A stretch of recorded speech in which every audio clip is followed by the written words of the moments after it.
evening, everybody. It's great to be with all of you tonight. Look forward to addressing the community briefly about some of the amazing things that are happening around the community. You have probably recognized that we have started as a routine to show some quick videos around to illuminate some of the great work that's happened across the school system as a result of community support and our incredible employees. So I'm going to ask the comms team to show this week's video.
Awesome. Our team does such a great job, and the fact that we're working with students and using drones to take some of that aerial footage, I just want to say thank you to all involved. We have an outstanding operations team who is working around the clock to help make some of these projects come to fruition. And these projects also wouldn't be possible without our voter support. And I want to thank this community for in 2016, the ballot measure that was passed during that time made a lot of those projects possible, and I think we can see firsthand that when we invest in our facilities, we're also investing in our children, and it allows them to be more successful. It's not lost on me that two of those schools, one Zach Elementary School this past Monday was recognized by the federal government as a National Blue Ribbon School. For the second time, I believe in 8 years, they have received that recognition.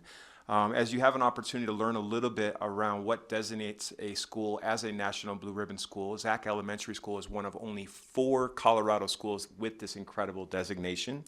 And what I love about it is it's not just rewarding schools for high levels of challenging academic achievement, but it's also making sure that they're highly engaged with their parents and the local community, and that they are safe and affirming communities for all students and all families within their district. And there's no doubt that Zach Elementary School is really well deserved, is very deserving of this award. And I had an opportunity to hop on a conference call on Monday with their entire faculty to celebrate with them, and I look forward to many more opportunities to celebrate them. I believe a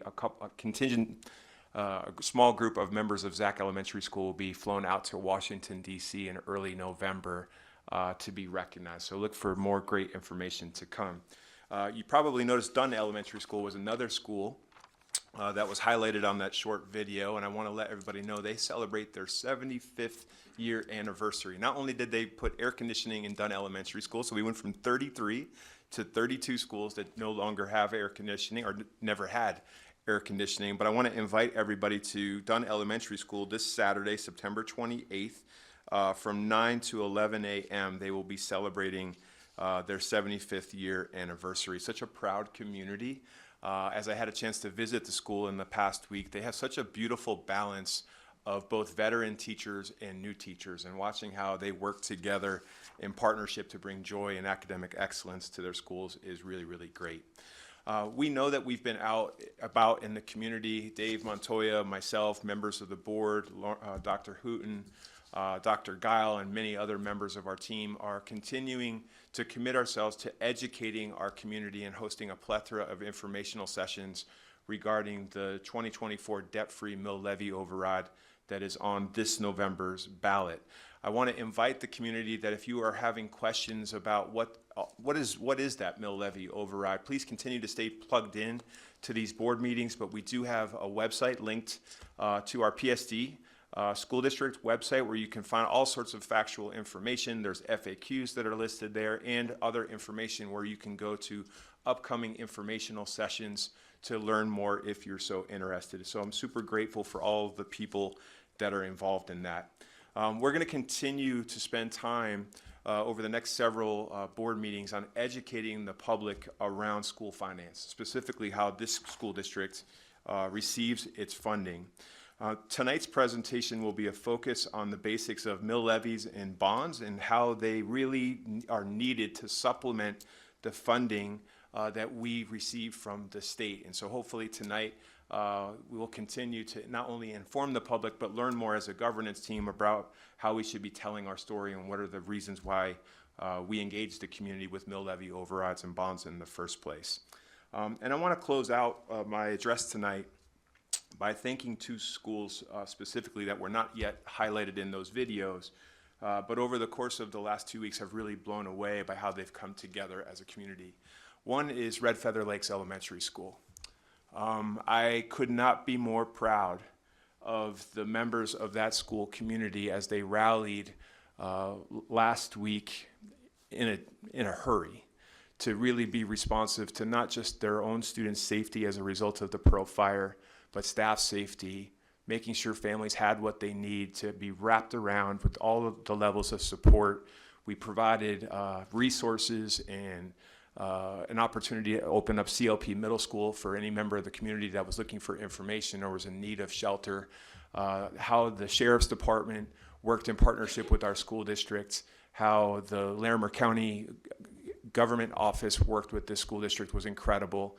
And I really want to thank the 300 plus firefighters that rallied from all across the country to work aggressively to contain that fire, to make sure that not only were people safe, but we can get people back in our school. I had an opportunity to go up to meet many of the first responders up in Livermore on Friday afternoon just to show our gratitude with our principal from Red Feather, Mr. Shackett, and I just want to say thank you to him and his leadership, as well as the lead teacher up at Red Feather. Her name is Leah. The things that we're learning around how we can continue to be dynamic and responsive to our community's needs is really, really incredible. But I had an opportunity to go up to Red Feather Lakes Elementary School on Friday afternoon too, and met with a fifth grader named Tessa who was running the school store. And as a result of them having to go to remote learning, they have these dollars that are incentives called Mountain Moolah, which I thought were really cool. But Tessa was running the show, and I asked her, you went through a lot this week. What was the highlight? What was the best part of your week? And she said to me, like unequivocally, coming back into school.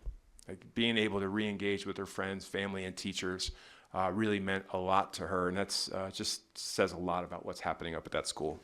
And I would also say, the last school I want to highlight is our school district's PGA, our Global Academy, which has a hybrid model of learning where students are working and learning remotely for some days during the week, and they're also in person. They have a new principal this year. Her name is Christy Grinnell, and I had an opportunity to meet with her as well as their partnership coordinator, Jody Quass. And they're changing the modeling of that school over time alongside and with their families, that if students are experiencing difficulties working in remote environments, they're bringing them in person more frequently, and they have supports for families to work alongside of them, as many of our families who participate in partnership with us in that school want very much to be the teacher themselves of their own children, which is really, really cool. And we can be, when they're interested, the provider of the curriculum. But what really impressed me about Christy's leadership with her respective team is that they have contacted since the beginning of this school year every single student in our surrounding community, not just in our PSD boundaries, but every single student that's being homeschooled right now, they've reached out to them directly to let them know that we are their best option. And as a result of that level of outreach, the number of students that are enrolling in our options program, where parents want to provide a level of homeschooling but are realizing that we can offer a curriculum package to make that feasible, is really, really significant. But for them to hit the ground running and having that level of outreach around the services that we can provide, I just thought was incredibly noteworthy and outstanding. I'm really proud of them. So thank you again for allowing me to address the community. There's amazing things that are going on. I look forward between now in the next couple of months wearing out another couple pairs of shoes. So thank you.